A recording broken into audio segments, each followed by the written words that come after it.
it's time for the people to march on you. Because we're tired and sick of all of this. So people, are you ready? Forward!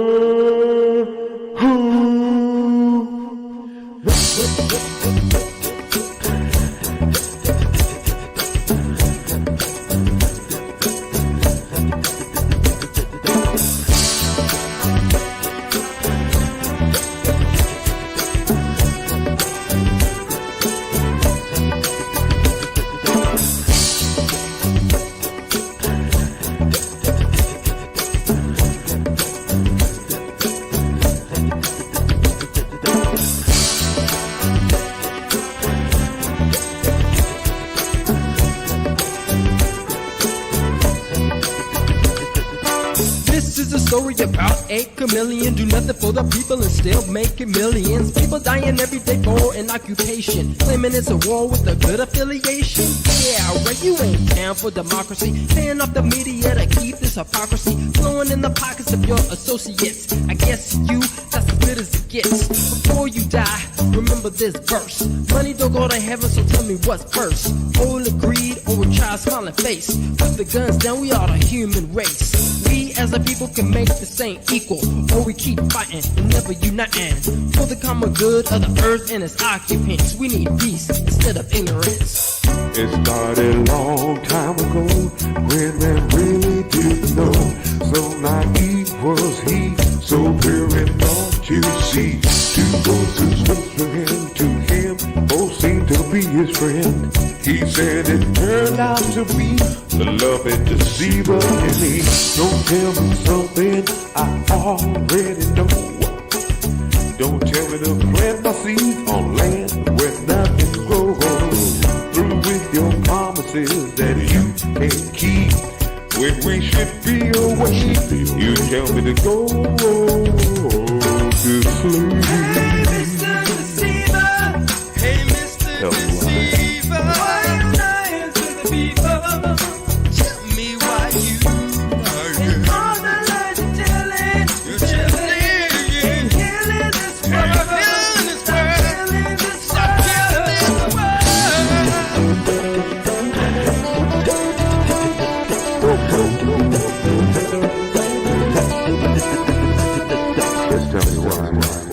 The trees and grass were so green till you came around. Even though the seasons may change, the green turned them to brown. If we really love the world, we would treat it like a queen. With the power to destroy, we may not have a place to live. Hey, Mr. Deceiver. Tell me why. Mr. Deceiver. Why you lying to the people? Tell me why you lying. All the lies you're telling, you're telling. Killing this world. Killing this world.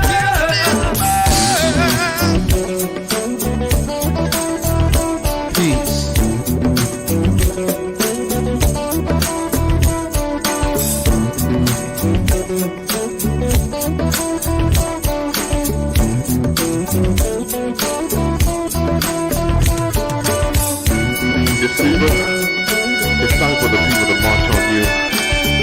Because we're tired and sick of all of this. So people, are you ready?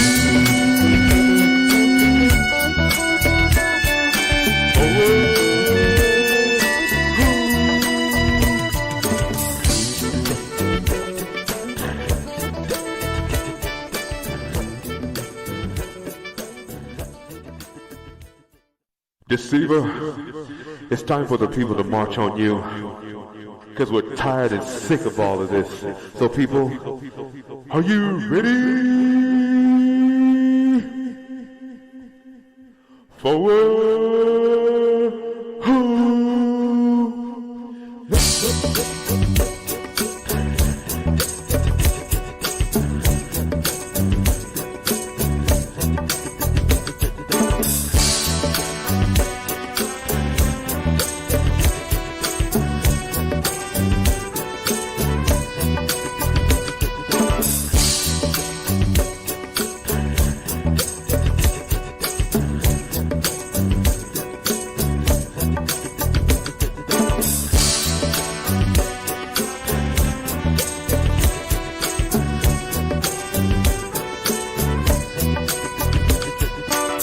This is a story about a chameleon. Do nothing for the people and still making millions. People dying every day for an occupation. Claiming it's a war with a good affiliation.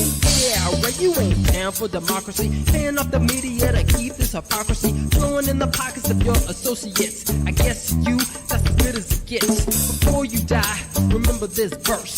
Money don't go to heaven, so tell me what's first. Oil and greed or a child's smiling face. Put the guns down, we are the human race.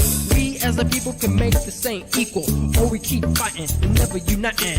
For the common good of the earth and its occupants, we need peace instead of ignorance. It started a long time ago when man really didn't know. So naive was he, so pure and don't you see? Two voices whispering to him, both seemed to be his friend. He said it turned out to be the loving deceiver in me. Don't tell me something I already know. Don't tell me to plant my seed on land where nothing grows. Through with your promises that you can't keep. When we should be away, you tell me to go to sleep. Hey, Mr. Deceiver. Hey, Mr. Deceiver. Why you lying to the people?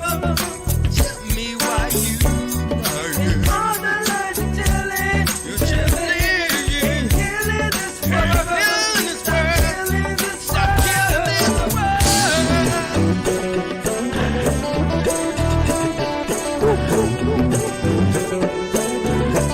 world. Just tell me why. The trees and grass were so green till you came around. Till you came around. Even though the seasons may change, the green turned them to brown. If we really love the world, we would treat it like a queen. With the power to destroy, we may not have a place to live. Hey, Mr. Deceiver. Tell me why. Mr. Deceiver. Why you lying to the people? Tell me why you lying. All the lies you're telling. You're telling. Killing this world. Killing this world. Killing this world. Peace.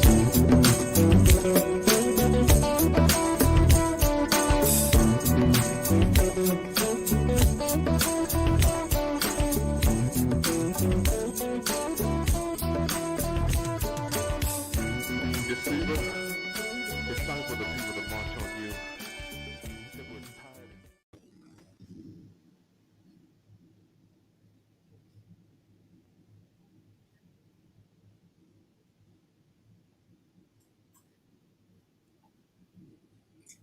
Hey guys. Oh, Hey, what's up, family? family. What's up? What's up? What's up? All right, So we are almost here, the end of 2020.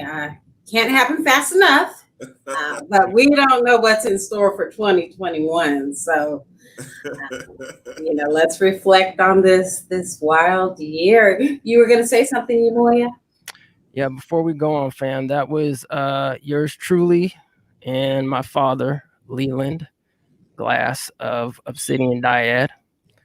So that track is called Deceiver. We actually were going to put it out like about 6 or 7 years ago, ironically. And, one thing led to another and just didn't put it out. So me and my pops are going to start hooking up again for 2021 and start putting out some tracks. So if you guys don't mind supporting, if you guys like the track, obsidiandyad.com, you guys can go check us out there. And, we're going to hold it down for the people, fam. So appreciate it. That was great. I sent you a message so people don't know we got a whole like behind the scenes like production thing going on here. So I sent you a message on the private chat like, yo, is that you on the mic, yo? That was great, man. That was great. Great track.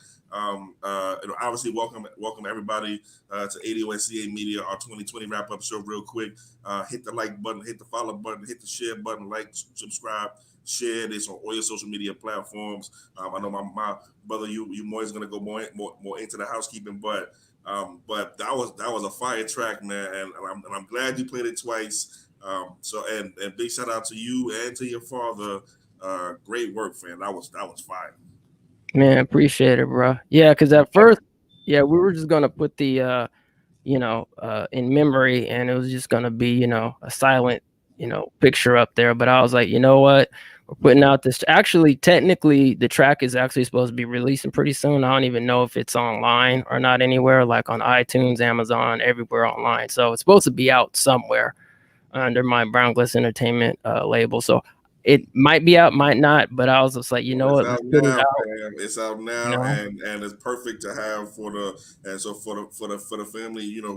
We come on at 9 p.m. every Tuesday, so make sure you set your clock, your calendar every Tuesday 9 p.m. This is our last show of the year, and we wanted to start with a tribute to all of the fallen soldiers who we lost this year, but in particular Mr. George Floyd. And so we took 8 minutes and 46 seconds out of the top of the show in remembrance of George Floyd, and we had a great also slide of all of the other fallen soldiers that we lost this year also. So I don't want to stop the program, but that was a fire track, man. Thank you for that. Hey, thank you. Yamoya. Yeah, could you drop the link in the chat to where we can find the music? I know you said you don't know exactly where it's at, but to your website. Yeah, I'll send the link to the obsidiandiet.com website. Everybody can check us out there. But I did want to say one more thing actually before we get into the topic. And I wasn't gonna say this, but my dad actually did tell me that Bob Gibson, who actually transitioned to this year, is actually a relative on my grandmother's side. So shout out to Bob Gibson. And there was, as you can see, there was a lot of athletes, man, that transitioned this year. So, shout out to all the it was crazy, bro. Yeah. Rest in power, Mr. Bob Gibson, for real. Definitely, fam. All right. So let's get the show on the road, shall we? All right. Well, let's start with a little bit of housekeeping here, Yamoya. If you wanted to give us the rundown. All right. So if you guys are interested in show intro, show outros, voiceovers, script copy, 15 and 30-second promos, hit us up, 2 business day turnaround at adoscamediagroup@gmail.com. All right. And Yamoya putting all these wonderful slides and videos and songs and music together. Anything you need to take your production to the next level. Hey, ADOSCA Media. Kim, inquiring minds in the chat want to know what in the blue is going on.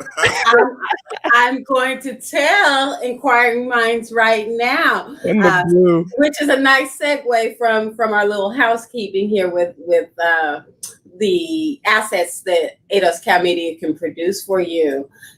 Yamoya was nice enough to produce for me this little birthday slide, and there was a video to accompany it. I went live on my birthday, which was December 21st. So that's what's going on here. I am celebrating my birthday month all month long. Still have a couple of days.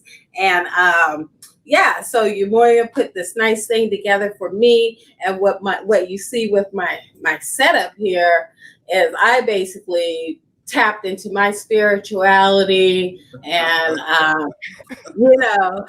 do what we do. Louisiana, went back home, talked to the ancestors.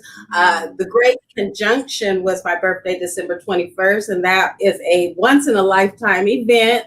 Only happens every 800 years, and at that time it's the best time to manifest your desires into the universe. And what I did was, put out a call for reparations and to suppress white supremacy. So this was my setup from that, my bottle tree, which offers protection. Yes. And so that's what's happening here. Love it. I'm feeling that. All right, so let's get into why we are here this evening. 2020 has been a crazy year, been a lot going on, but we've had some successes that we want to talk about, starting with AB 3121. Yes. One of the most consequential things that happened this year is the passage and signage of Assembly Bill 3121, the California Task Force to Study and Develop Reparations Proposals for African Americans Act. Of course, with a special consideration for African Americans who are descendants of persons enslaved in the United States. The bill was signed and into law late September, early October of this year. This is and was a long time coming. Obviously, there's more to do on the bill, but we really started, you know, this process really started uh, in 2019, really, before there was an AB 3121.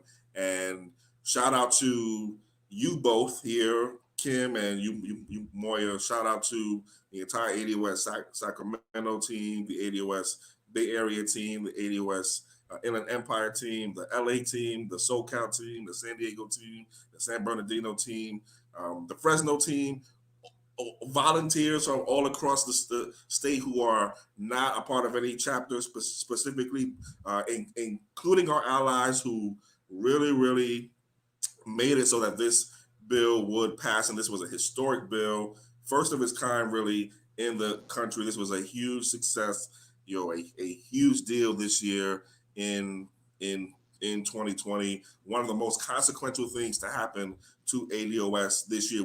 We made history, and this show is a 2020 recap. We're going to start with the bang, right? Because this was the big bang this year. This, we really put ourselves on the political reparations map. No other group had accomplished this yet, and we did it this year. So shout out to each and every one of you who was a part of it in any way at all. We really appreciate you. We love you, and we can't wait to continue the work because we know, this that was only the first part of the job. We have more work to do to make sure that the right people get on the task force.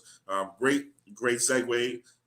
Thank you for bringing up that slide about the membership of the task force, because right now, family, right now,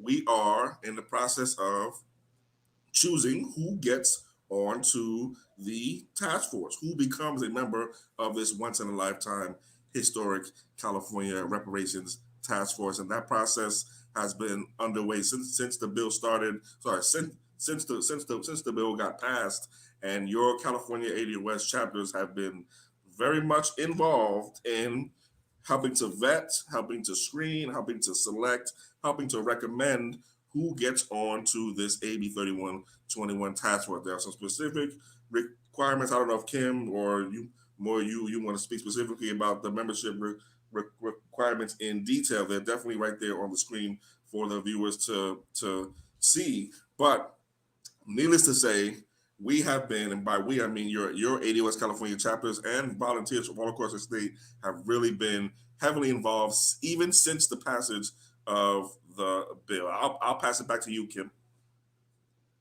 Okay, let's see here.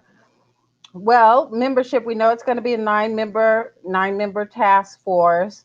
Uh, 5 members will come from Governor Newsom appointment. Then we have 2 members appointed for President Pro Tem in the Senate, and 2 members shall be appointed by the Speaker of the Assembly. Is that 9? Yeah, that's 9 there. And what we want to know from you, this is a call-in show, so you guys can give us a call.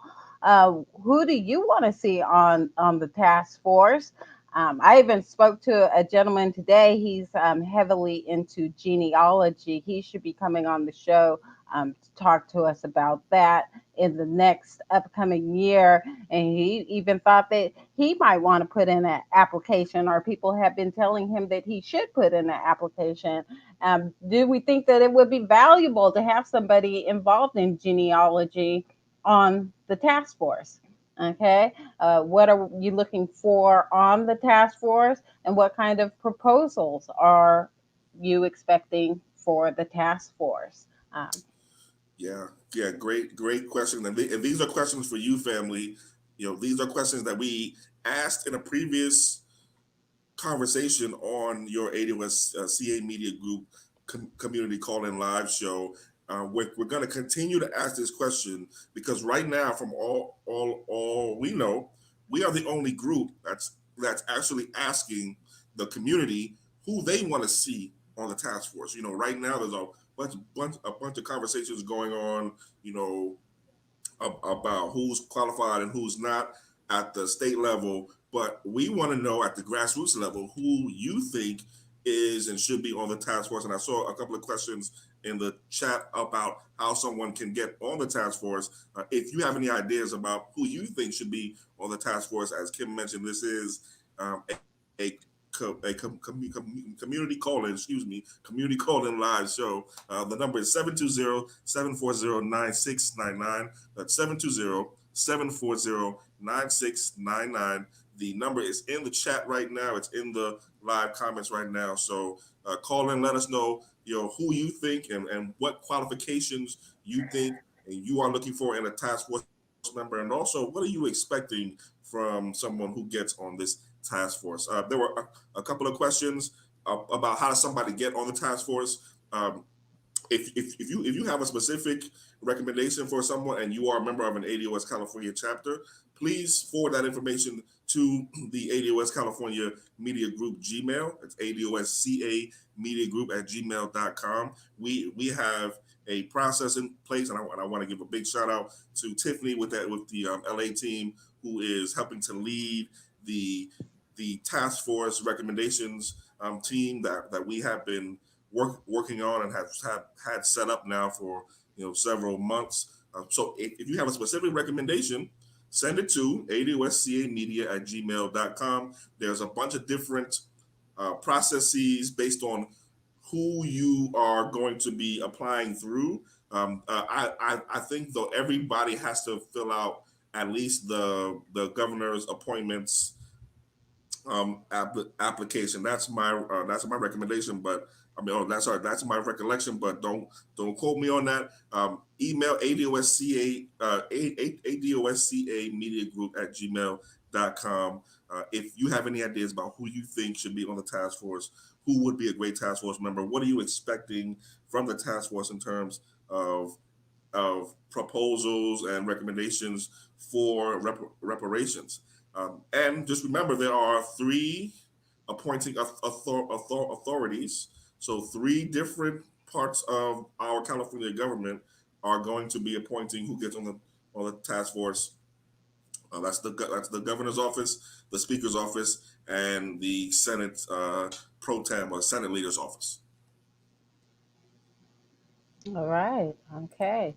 Did you get your application in yet, Chris? I respectfully will decline. I am nowhere near qualified to be on a task force of this significance. I am much more effective, probably outside doing organizing work like I've been doing, and I will seek to be a part of influencing who gets on the task force and what the task force does for sure.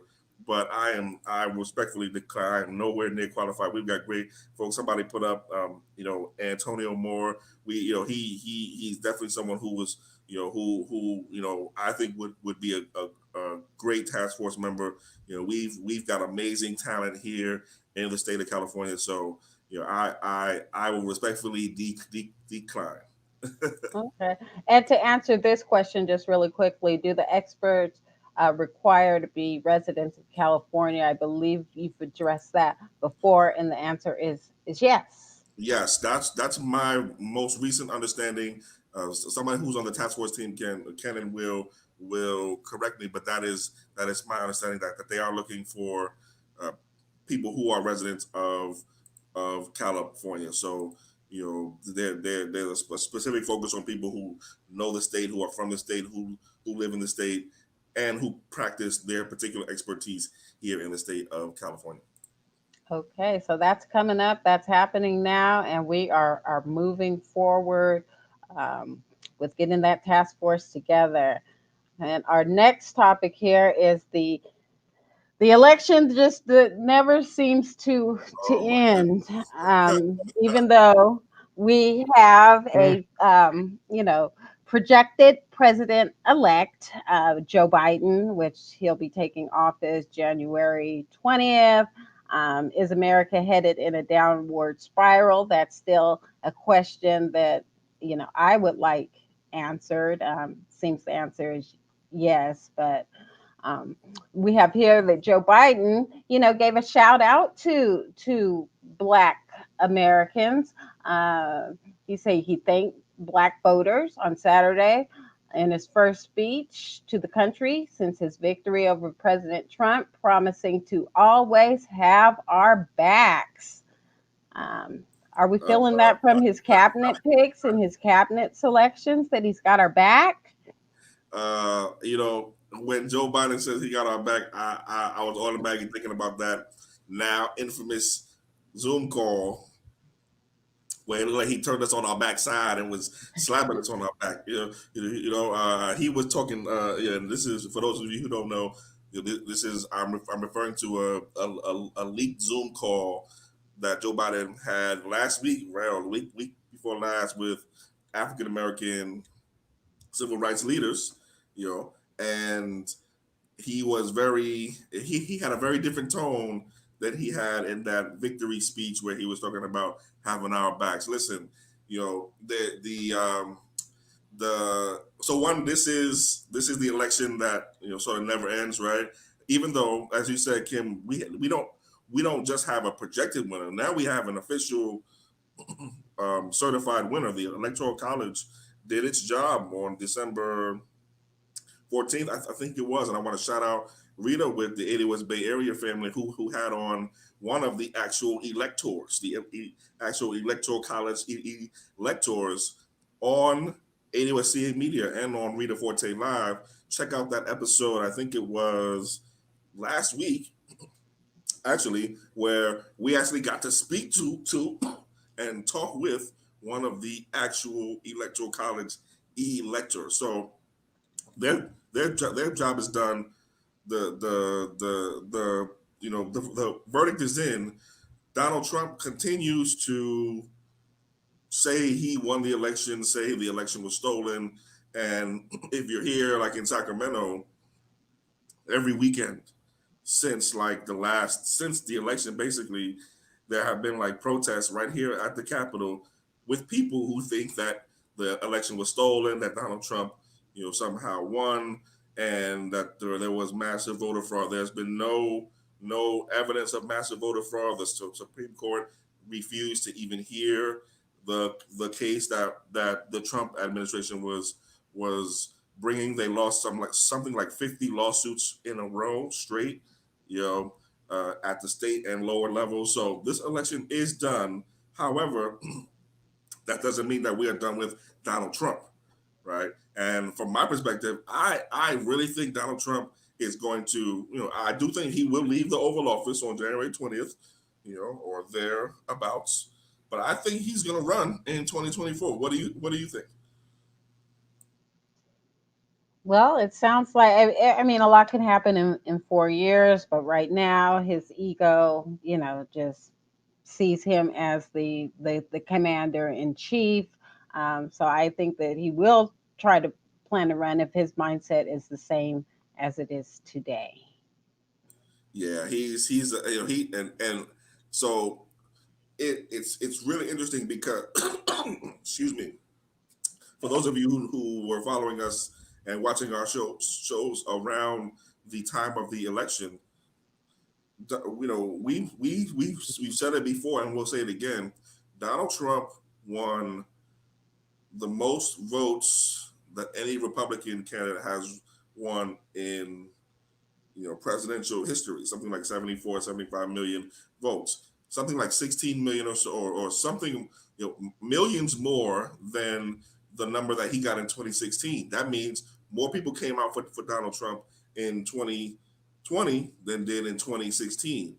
Now Joe Biden just happened to do better on both the popular vote. Joe Biden won something like 80 million votes, and also has the record now for the most votes won by any Democratic presidential candidate.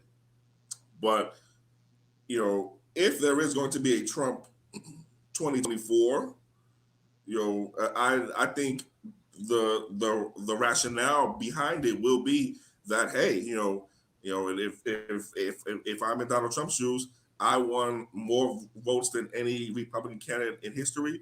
I did better than I did in 2016, and I don't trust the election results. And I have a party and a political base that is really solidly behind me. There are polls out now that show that more than half of the Republican Party thinks that something was wrong with this election, and Trump's approval rating among Republicans going into the election was something like 80-90%. So he has his supporters behind him. He has his base behind him. He has some of the numbers to back it up. And I think we'll see a Trump 2024. If we don't see a Trump 2024, you better believe that Donald Trump is going to be all in the news, all in the videos, all in the pictures, okay?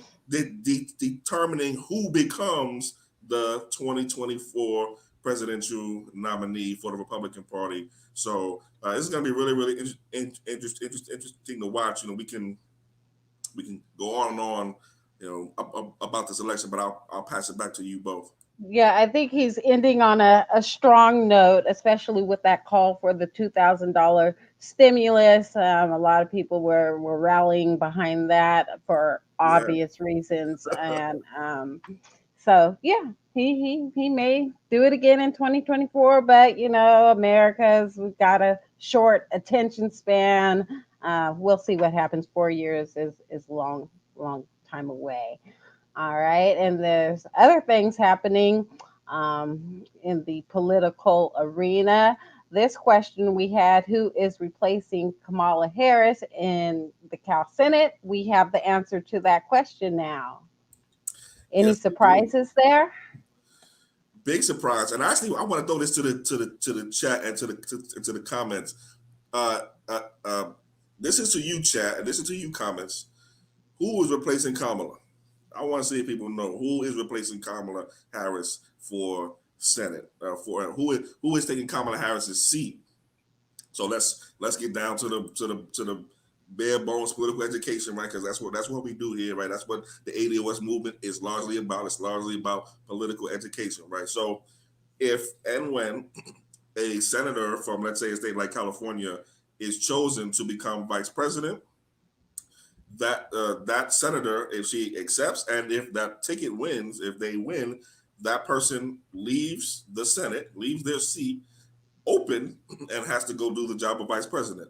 The governor of a state, let's say like California, then gets to pick who the replacement is for that outgoing senator who's now going to be the vice presidential candidate. Now, that vice president, that whoever gets chosen to replace the outgoing presidential candidate or the outgoing senator still has to run in the next in the next election and still has to earn their seat. And I'm seeing some of the answers come in, which are absolutely right.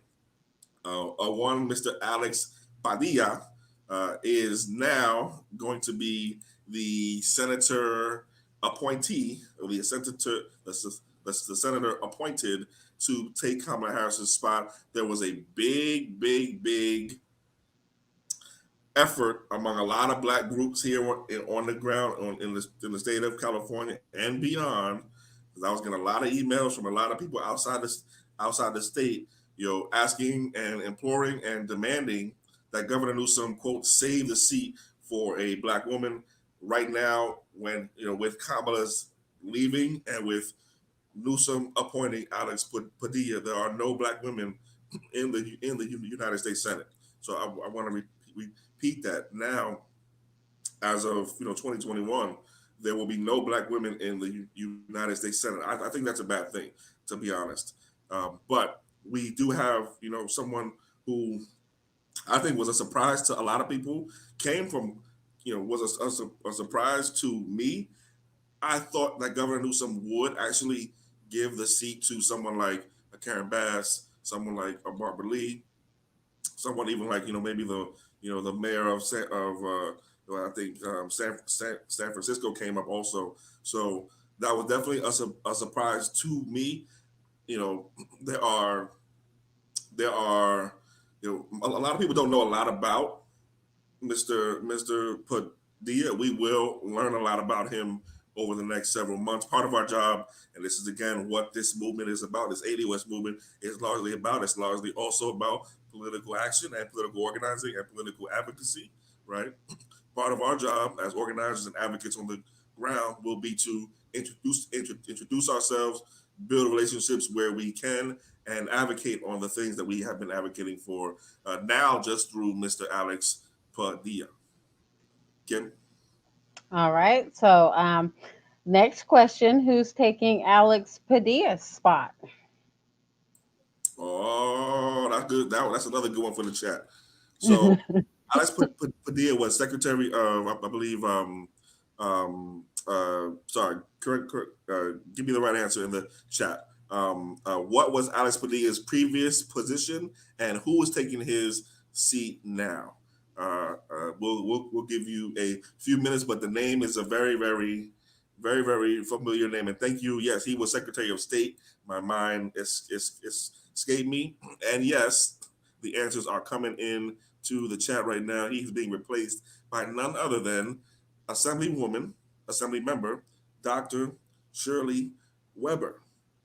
Yeah.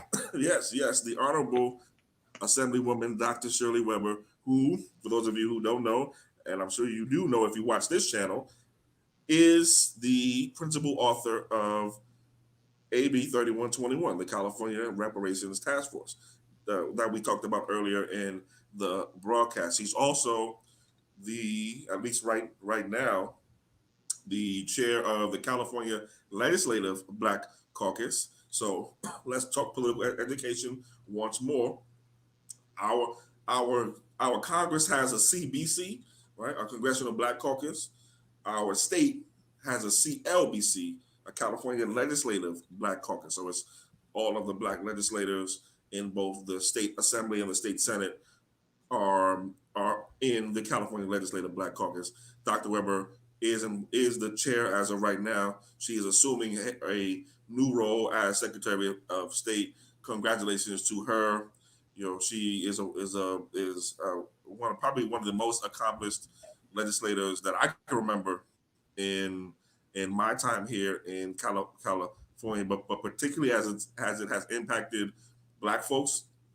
For those of you who have been following her for some time, she was the principal author of AB 392, which changed the use of force standards for law enforcement here in California. It's called the Stephon Clark Law.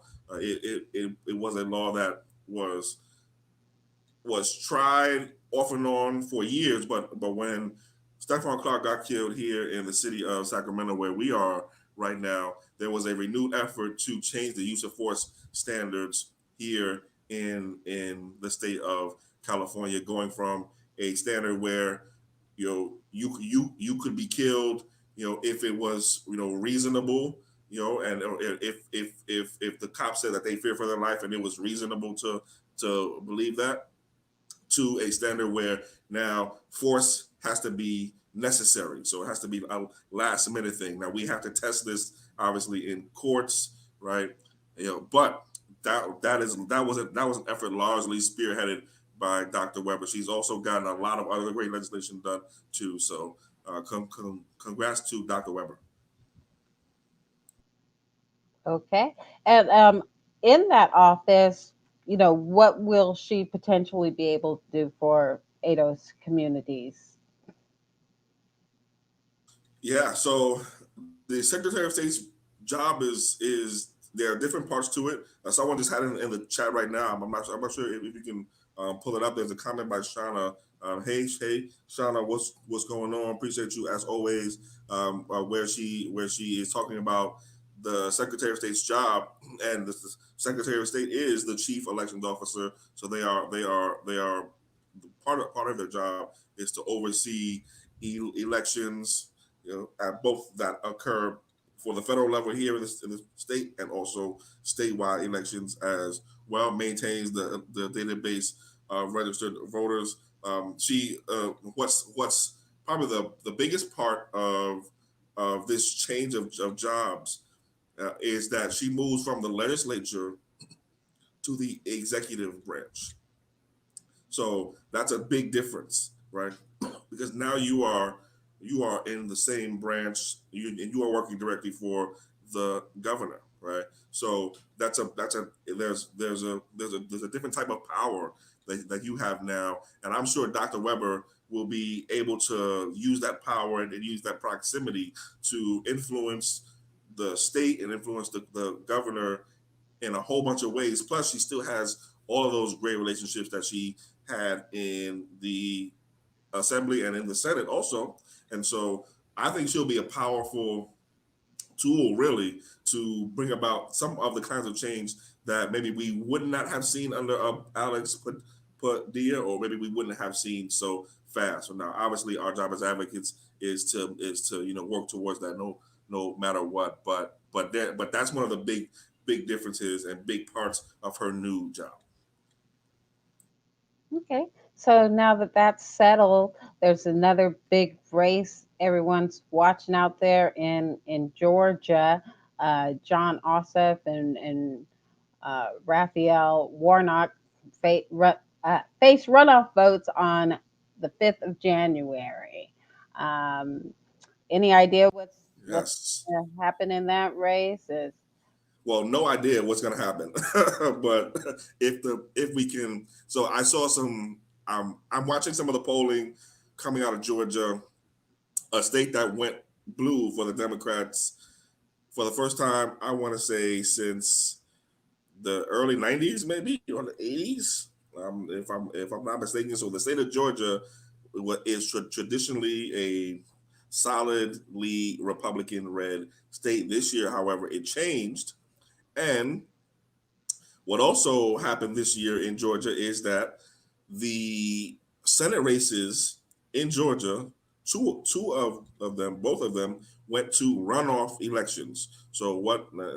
Let's talk raw political education, right? What is a runoff election, right? It's an election usually where one or more of the candidates, and it's different state by state, but one or more of the candidates didn't win enough votes to make them the clear winner, and so they have to run the election basically again with the top two vote getters, normally. And in this case, we've got Raphael Warnock, who is, Reverend Raphael Warnock, who is a pastor or reverend who preaches at the church that Dr. Martin Luther King preached at. We've got Mr. Warnock going up against Kelly Loeffler, who is a billionaire, big money, business person who is already in the Senate, and she is defending her seat against Mr. Warnock. And then on the other side, you've got Mr. Perdue, whose first name I'm gonna forget, going up against John Ossoff. Mr. Perdue is the Republican. John Ossoff is the Democrat. And last polling I've seen is that both the Democrat Warnock and Perdue have a 1 or 2 point lead, which means it's within the margin of error, which means the race basically is tied. We don't know who is going to win this race. Why is this race important, though? Because this will tell us who gets control, very small control, of the United States Senate. Why is that important? Because any type of legislation that we like or that we don't like has to go through the Senate. And this is, case in point, very, very clear example of this is happening right now with the $2,000 stimulus check conversation. So we're going to talk about, the stimulus in a minute, but you know the stimulus bill that Trump first threatened not to sign and then signed has $600 in stimulus checks. Trump jumped on the Twitter and YouTube over the weekend and said, hey, I want this to be 2,000. The Democrats said this should be 2,000. We agree with Trump, and so the Democrats passed a bill. I think it's called the Cash Act to specifically raise up the stimulus checks to $2,000. The House passed it by unanimous consent, I believe, yesterday, Monday, and now the bill is in the Senate. Looks like the bill's not going to go anywhere. That means it may not even get to the president's desk to sign it. And so that's why the Senate is important. Anything you like or you don't like has to go through the Senate. And so who controls the Senate is important. Right now it's Mitch McConnell, or I think Kim, you said it earlier, Grinch McConnell, right? And Grinch McConnell he got out $2,000 in his pocket right now, and is what's so fascinating about the Senate is that you can even block votes. So like if I have control of the Senate, if I have enough control, I control what even gets voted on. So I might not even give y'all a chance to vote on your $2,000 check. I might just say, you know what, we're not even dealing with this. We're going to do something else, or we're dealing with something else.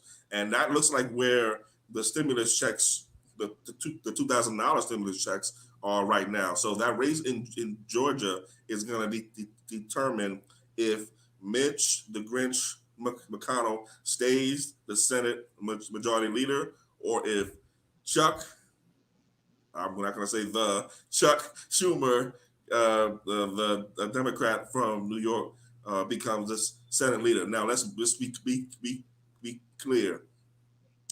Whoever controls the Senate is only going to control the Senate by maybe 1 or 2 votes. Really, really 1 vote. So even if the Democrats take control of the Senate by winning these 2 races, there's still going to be a lot of fighting going on, slow walking, good legislation, and a lot of problems for the Biden administration, because whoever controls the Senate is only going to control it by a very, very, very small margin. So let me pass it back to you, Kim. Okay, well, speaking of the Georgia race, and we know that the Grinch was the stronghold, but in conversation, I was talking to somebody, and they said that these politicians in the Georgia runoff, that a couple of them voted against the $2,000 stimulus as well. I don't know. Can you confirm that information or not? I said that doesn't sound like a very good strategy. Yeah. Going up for a vote and blocking much needed stimulus funding. So at least from what I can understand, correct me if I'm wrong, for family in the chat, I believe there was a vote, but there wasn't a direct vote on are you thumbs up or thumbs down on $2,000 stimulus checks. The Senate has weird rules, so you have to vote to even start voting. So the Senate has weird rules. I'll confirm that. The last I heard from folks like David Perdue is the guy's name, who is the Republican, along with Kelly Loeffler. They have either, at least from Kelly Loeffler's side, she has said she is supportive of the $2,000 checks, but she is someone who has voted against stimulus aid, in the time since March up until now. And let's remember, family, the last time you got a check or any sort of direct help from the government was, if you were lucky, like March or April, right? But some of us didn't see that check until May, June, right? So you're talking from let's say March till now. That's 9 months of pretty much no help at all from the from the government, from the Congress. Congress, you know, they are still in DC basically because they have taken so long to get to a deal that really doesn't do much anyway, and they're gonna have to come back in March, February, March to do another deal if they can get it done. Because we need even more stimulus, right? We are in some of the worst times, with respect to this virus. So I haven't heard anything about Leffler or Purdue having to take any votes yet, and that's what I was saying earlier about the power of Mitch McConnell. He can stop voting. Period. So we'll see. And hopefully they are supportive of it. I'm not holding my breath. Okay. So the 600 is pretty much a guarantee. Were other stimulus subsidies rolled into this package as far as extending the rent moratorium, EDD, much needed tax credits, all that good stuff, all moving forward? Yeah, there were extensions, I believe, on the more moratorium on evictions. Correct me if I'm wrong, family. In the chat, there was an extension of the unemployment insurance benefits. There were smaller extensions than were in that first package back in March, right? So I think it's a $300 increase per week versus $600, which was before. So that's help, but it's not the right kind of help for people who are on unemployment insurance that basically expired really, through what last week, or earlier this week. Again, Congress is coming right down to the wire on this. There's a new round of PPP funding. So if you don't know, the PPP is the main business finance support program that the government put in place back in March. It's called the Paycheck Protection Program. There are some more funds put into the PPP program. There are, there's some other stuff in there too. There's a bunch of stuff in there that has nothing to do with COVID also, right?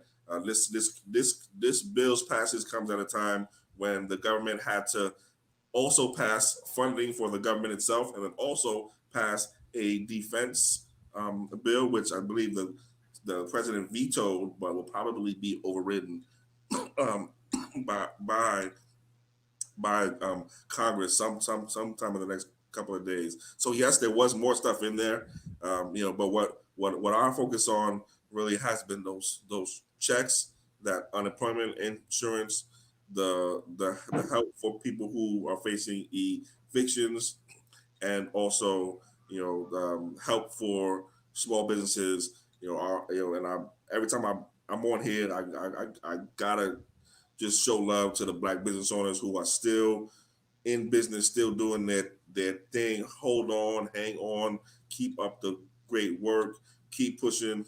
We started 2020 with some 2.5 million black owned businesses. Right now, we have lost probably some, between 20 and 40% of those businesses. So we're talking, somewhere around, 300,000, 400,000 black owned businesses, maybe, that are all already out of business. And that is horrible. That is horrible. And we're going to have to do a lot to rebuild on the other side of this pandemic. Kim? Okay, so it's been a long time since we've gotten any stimulus money. Finally, getting something coming down the pike, $600, which is barely enough to buy groceries. But I just really want to know quickly from the audience, how their Christmas went with this dry stimulus Hey. season. Did anybody go out for Black Friday? Were there any good deals? What was your holiday and Black Friday experience like during this COVID period? Yeah, what was it like, family? on Black Friday? If or did you skip the lines? Did you shop black only? Did you the what? How was how did you spend your and really not just Black Friday, right? But your Thanksgiving, your Christmas, if you celebrate it, or Kwanzaa, if you celebrate, or nothing if you don't celebrate it. How how were these holidays for you and for your family? Hopefully they were healthy, right? That was the main thing.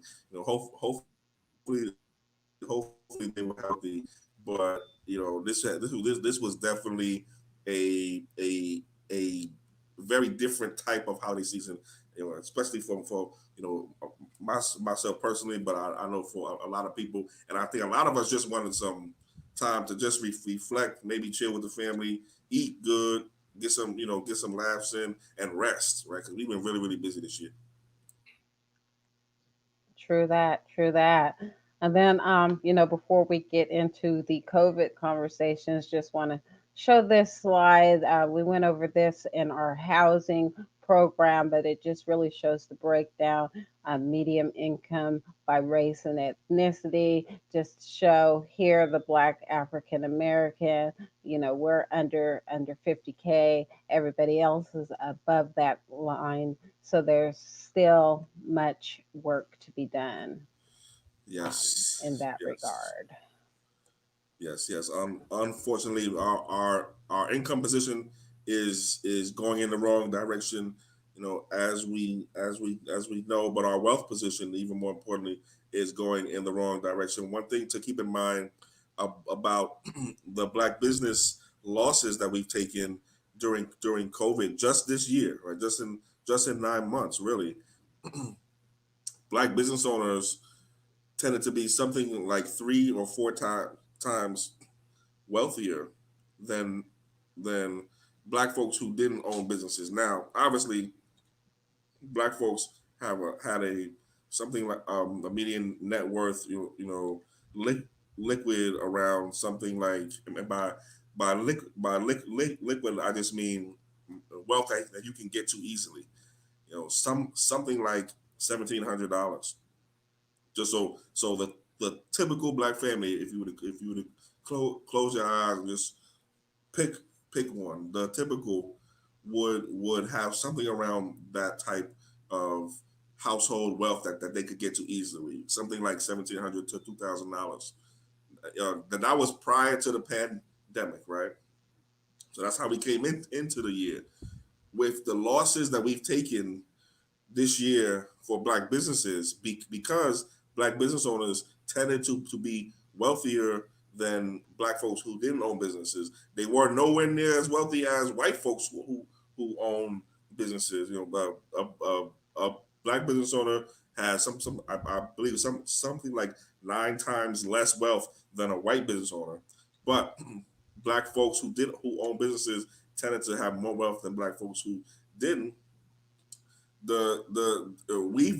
We've sustained heavy losses among our black business class, really. And so what I expect is that you put up the numbers up about the income, the wealth numbers are going to take a hard hit next time we can see them, not just because of what we've taken in terms of losses for black owned businesses, but largely because of that. Kim?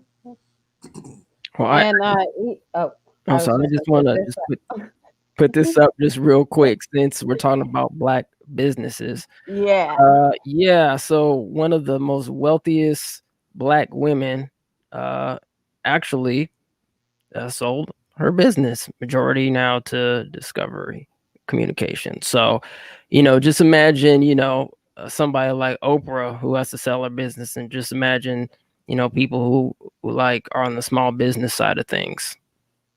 It's crazy, man. So I just wanted, since you were talking about business, Chris, I just wanted to notate that. But yeah, for sure.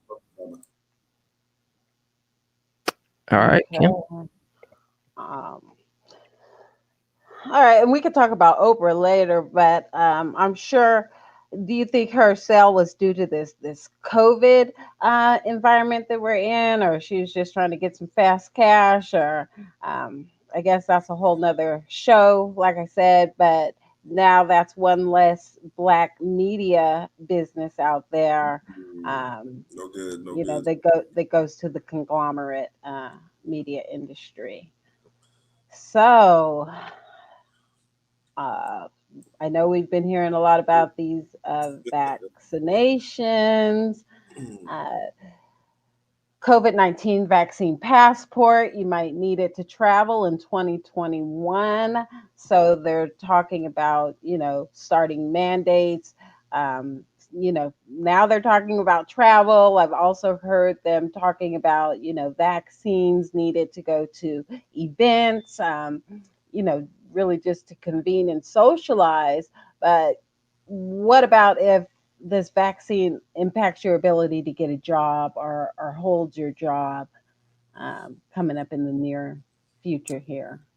Right. So, well, and one again, this is COVID-19 is probably the number one story of 2020. It's probably the defining story of 2020, right? COVID and its fallout. In terms of the vaccine, that's one of the newest developments in the COVID story, right? And it's only probably about a month or two old in terms of us having you know a vaccine to even talk about, two and three and four now. But in terms of the mandates, most of that is speculation right now. So there aren't any particular mandates in place right now that I am aware of, other than some airlines this week, I believe, announced that they are requiring COVID-19 tests 72 hours or so before boarding flights. I think maybe one or two airlines have said that this week, but there aren't any right now. There is no evidence of any particular mandates about vaccines. What's happening right now in terms of the vaccine? The newest news is that the vaccine rollout has been slow and mismanaged. There was a projection that we would have something between 20 and 40 million um, Americans who would have been vaccinated by the end of December. I believe the estimate is we have something like 2 or 3 or 4 million, right? So there are problems. It seems with the vaccine distribution. I think that would pre, preclude any talk about mandates right now. Um, but the EEOC, the Equal Opportunity um, Employment Commission, I believe, is the name of the group, did come out with guidance from the Labor Department last week or the week before last, saying that it is not illegal. Excuse me. It is not illegal for companies to require vaccines of their employees. So it's not illegal for them to do it. Is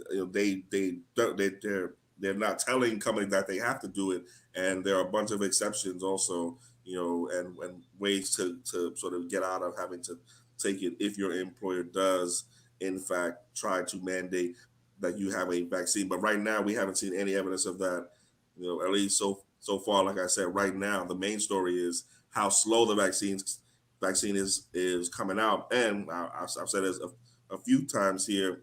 Even if we wanted the vaccine right now, and by we I mean myself, you too, many folks in the chat, probably.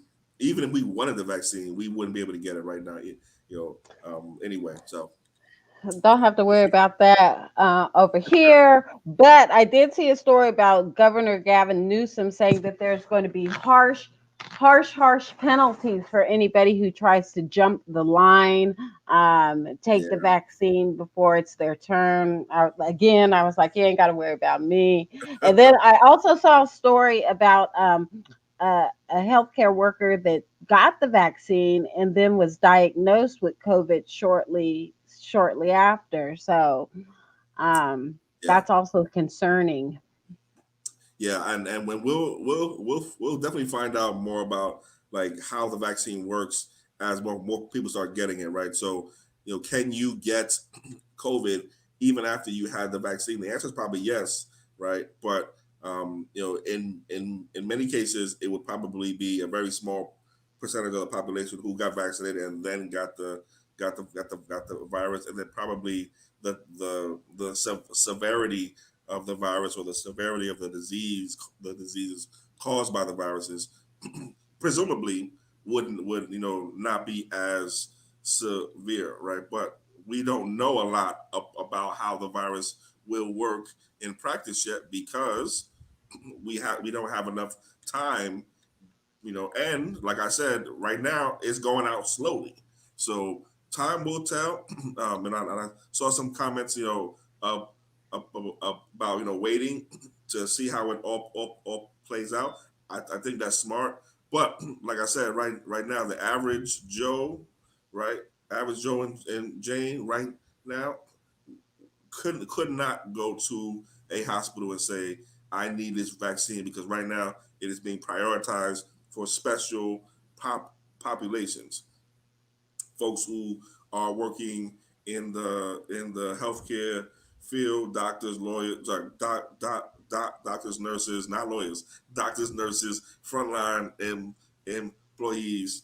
Then folks who are at least, how I've heard it, folks who are um, who are at higher risk, right? Folks over 80 in some sort of nursing home, et cetera. California has its own vaccination plan, though, so no need to guess about this. California has its own vaccination plan. If you want to see it, you go to see California Department of Health website. I think it's cadph.gov or something like that, and you will be able to see what our particular vaccination plan is for our state and who's in the priority list, et cetera, et cetera.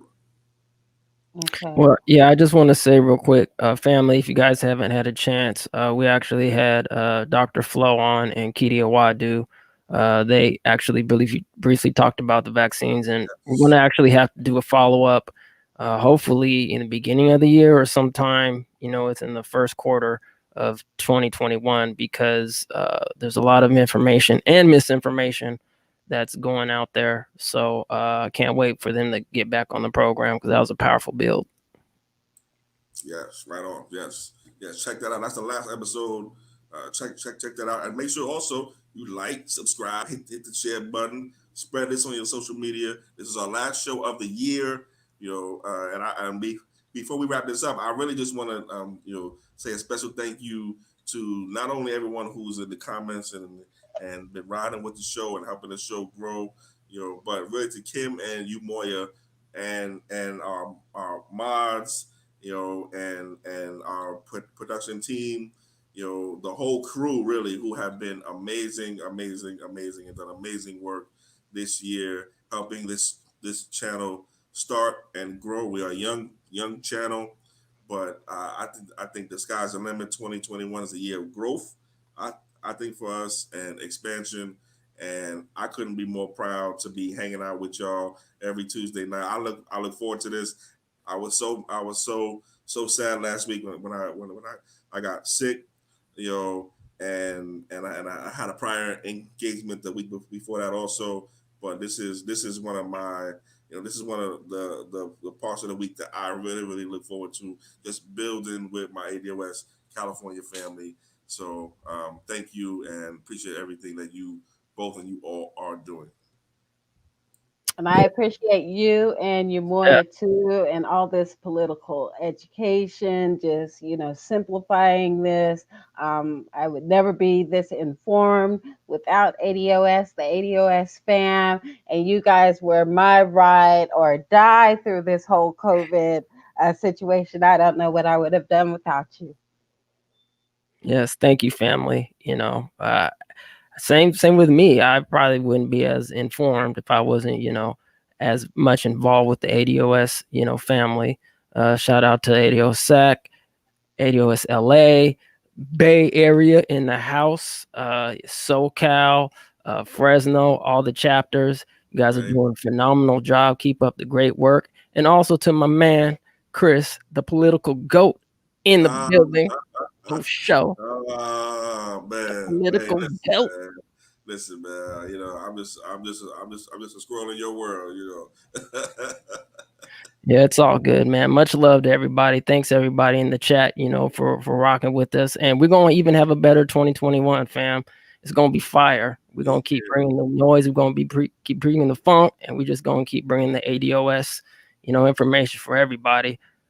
So, I mean, that's pretty much what I got. You know, Happy New Year 2021, and we're going to come back even harder than we did in 2020, baby. Yes. Yes, I'm not making any predictions about 2021. I mean, I know we're going to stay on code and keep doing the work, but as far as how this year is going, my last year's post with 2020, I'm like, oh, 2020 is going to be the year. Come on with this journey. It's going to be amazing. And we see what happens. So I'm just going to put it in God's hand and keep doing the work. Doing what it is that we do. And real quick before we go, fam, anybody in the chat, hit us up at ADOSCAmediagroup@gmail.com if you guys have show ideas. You know, this is a platform where we want you guys to participate. You know, we want you guys, we like information. This is a community. That's why it's called a community call-in. You know, we're just not up here just wanting to talk. You know, we really want feedback from everyone, and we appreciate it when you guys interact and give us feedback. Definitely. Oh, yeah. Okay. Shout out to information, man. What's up, bro? Yeah, we got to get you on the channel one day, bro. Yeah, shout out to the information, man. Shout out to the information man show. Check out his show as well, fam. Yes, like and subscribe, and let's grow all of our media platforms this year. Let's grow, let's expand, let's collaborate. You know, let's work really. Let's work. And with that, I'm going to take us out here again with this Rest and Power piece that Moy put together.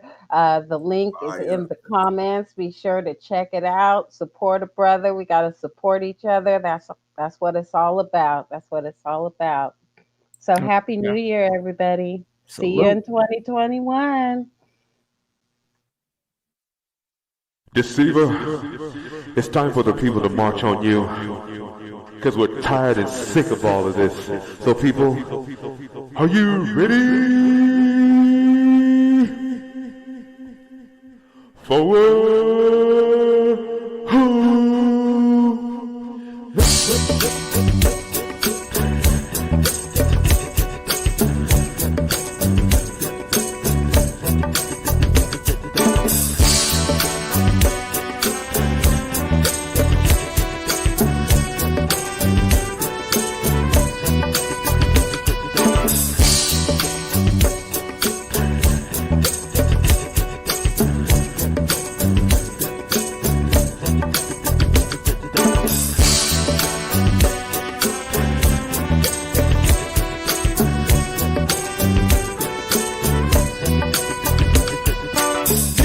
Story about a chameleon, do nothing for the people and still making millions. People dying every day for an occupation, claiming it's a war with a good affiliation.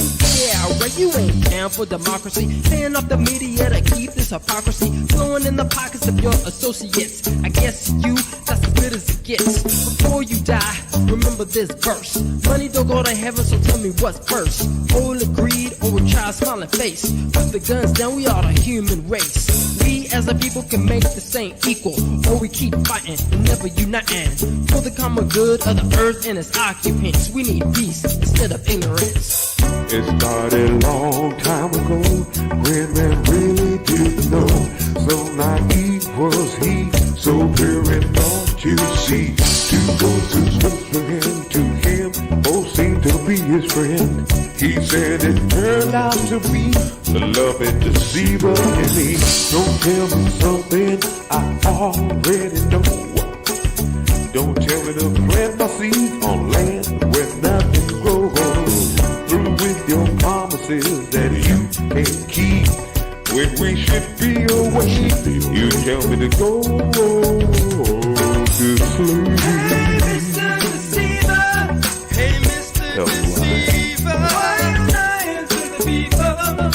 Tell me why you are you. All the lies you're telling. You're killing this world. Killing this world. Stop killing the world.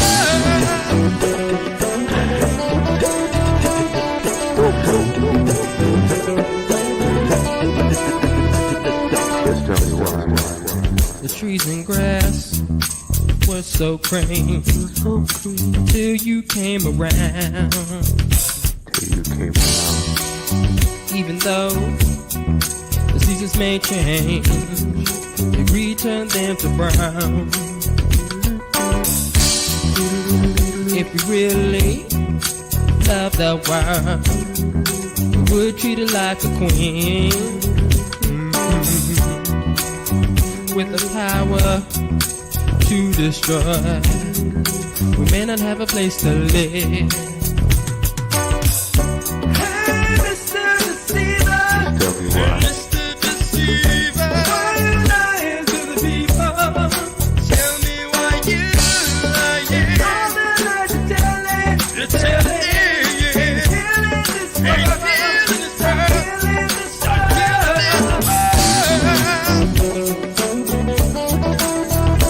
Peace.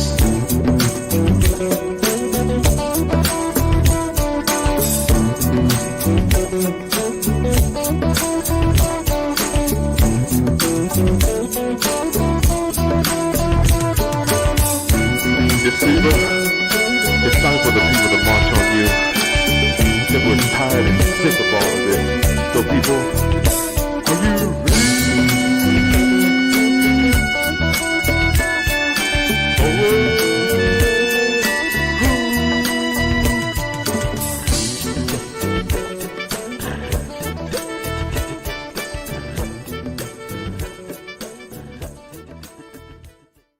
Deceiver?